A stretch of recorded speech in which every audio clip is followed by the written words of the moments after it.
अर्धनारीश्वर रूप में भगवान शिव और माता पार्वती का संयुक्त रूप दर्शाया गया है, जो सृजनशीलता और संतुलन का प्रतीक है।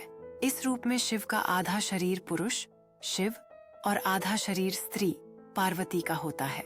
यह रूप दर्शाता है कि शिव और शक्ति एक ही हैं और इस जगत की समस्त सृजन शक्ति का स्रोत हैं।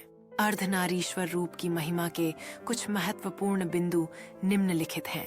सृजन और सृष्टि।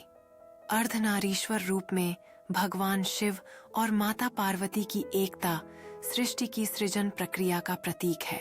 यह बताता है कि स्त्री और पुरुष दोनों एक दूसरे के पूरक हैं और उनकी एकता से ही सृष्टि का निर्माण होता है। संभाव और समदृष्टि। इस रूप से यह संदेश मिलता है कि सभी जीवों में संभव होना चाहिए। नारी और पुरुष के बीच भेदभाव नहीं करना चाहिए और दोनों को समान दृष्टि से देखना चाहिए। तत्वों की एकता।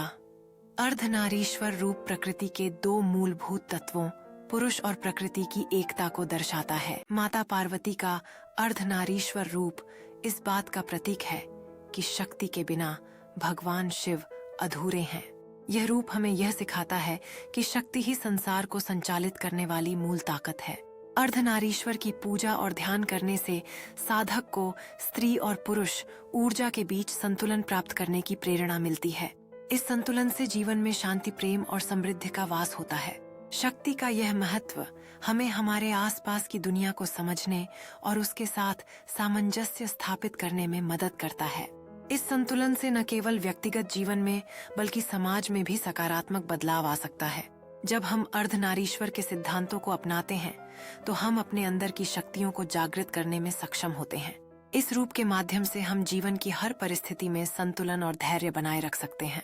अर्धनारीश्वर की पूजा के माध्यम से हम अपने जीवन में आध्यात्मिक सत्य की खोज कर सकते हैं। इस आध्यात्मिक यात्रा में हम अपने भीतर की शक्ति का अनुभव करते हैं और उसे पहचानते हैं।